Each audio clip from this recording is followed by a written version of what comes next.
अनूपपुर जिले के पुष्पराजगढ़ क्षेत्र की पटना करपा सरई केलमनिया 53 किलोमीटर सड़क अब केवल एक अधूरी परियोजना नहीं बल्कि सरकारी वादों और प्रशासनिक सुस्ती का प्रतीक बन चुकी है। 4 वर्षों से निर्माणाधीन यह सड़क आज भी पूरी नहीं हो सकी है।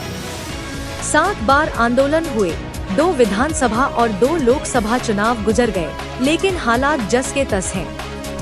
हर बारिश में पुलों के अस्थायी डायवर्सन बह जाते हैं और लगभग 80 गांवों का संपर्क मुख्य मार्ग से टूट जाता है। ग्रामीणों का आरोप है कि निर्माण एजेंसी ने पक्के वैकल्पिक मार्ग बनाने के बजाय ह्यूम पाइप डालकर ऊपर मिट्टी भर दी, जो तेज बारिश में हर साल बह जाती है।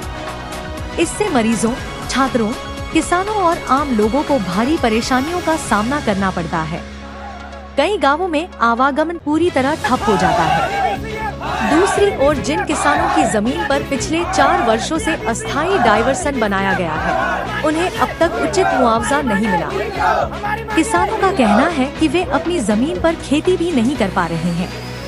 अब कुछ किसानों ने बिना मुआवजा दोबारा जमीन देने से साफ इनकार कर दिया है, जिससे निर्माण कार्य और प्रभावित होने की संभावना है। यह सड़क 2 विधानसभा और 2 लोकसभा चुनावों में बड़ा चुनावी मुद्दा रही। नेताओं ने मंचों से सड़क जल्द पूरी करने के वादे किए, लेकिन चुनाव खत्म होने के बाद निर्माण की रफ्तार फिर धीमी पड़ गई। अब क्षेत्र की जनता सवाल पूछ रही है कि आखिर 53 किलोमीटर की इस सड़क का इंतजार कब खत्म होगा।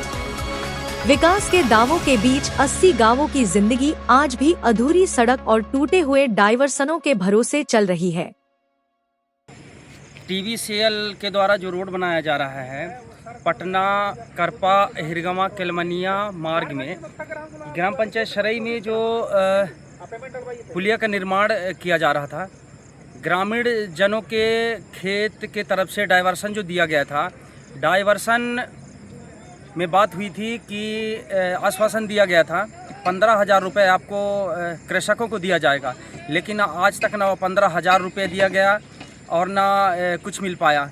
कृषकों का कहना है कि हमें मुआवजे की राशि जो भी बात हुई थी वो दिया जाए, और विगत 4 वर्षों से जो इनका खेत कृषकों खेत के तरफ से जो डायवर्सन दिया गया था, शासन सब मौन है। ग्रामीण जनों की भारी समस्या हो रही है। ये हमारे बहुत महत्वपूर्ण मार्ग है जो एक जिले से दूसरे जिले को और जिला मुख्यालय को जोड़ने वाली मार्ग है, जहाँ करीब 70 पंचायत हमारे यहाँ लोग जो है प्रभावित इसमें होते हैं, आवागमन होते हैं।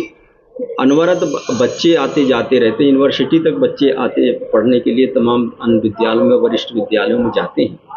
इसकी हमने जो देखा है, इसका प्रश्न विधानसभा प्रश्न भी हमने लगाया, ध्यान आकर्षण हमने लगाया, और पत्रों का तो ये आप मान के चलिए कि धरना, प्रदर्शन, आंदोलन ये होते ही रहे हैं।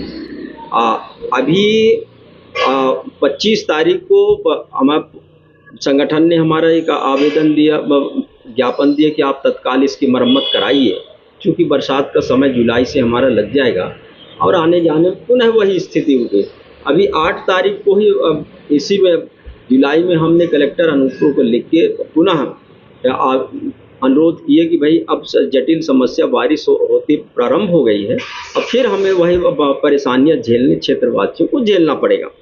दूसरा, दिशा की बैठक में अभी 10 तारीख को जो जिला में हुआ, माननीय सांसद हिमाद्री सिंह जी के अध्यक्षता में संपन्न हुआ, वहाँ भी इसको एक रोड के विषय में पूरे चर्चा की गई। उसमें MPRDC के अधिकारी भी रहे हैं और करीब 13 किलोमीटर के मार्ग अभी भी बचा हुआ है, पुलियाँ बचे हुए हैं और 5-7 साल तो हो ही गया है।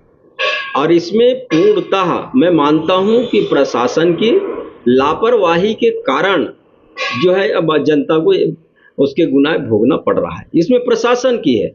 यदि कोई निर्माण एजेंसी यदि काम नहीं करता तो काम कराने की जिम्मेदारी तो प्रशासन की है, कोई जनता की तो है नहीं। आप जिसको ठेका दे रहे हैं, जो हम आपका निर्माण एजेंसी है, जो विभाग तकनीकी मार्गदर्शन दे रहा है, उसकी नैतिक जिम्मेदारी है कि जिस ठेकेदार को जो टेंडर जिस अवधि के लिए पूर्ण करने का हम जो अनुबंध करता है, बहुत सारे काम ऐसे हैं जो हमारा टेंडर दिनांक, कार्य प्रारंभ करने का दिनांक, दूसरा पूर्ण करने का दिनांक, वो भी सब अंकित रहते हैं। लेकिन आज तक ये पटना करपा सराई मार्ग की जो स्थिति है आज भी वैसे बनी हुई है। और मैं तो मानता हूं कि मेरे साथ और मेरे क्षेत्र के साथ ये भेदभाव कर रहे हैं। क्योंकि मैं कांग्रेस का विधायक होने के नाते मेरे क्षेत्र में प्रशासन, भारतीय जनता पार्टी की सरकार भेदभाव कर रही है, जिसके कारण जो है यहाँ के स्वीकृत बहुत सारे काम भी समय पर पूर्ण नहीं हो पा रहे हैं।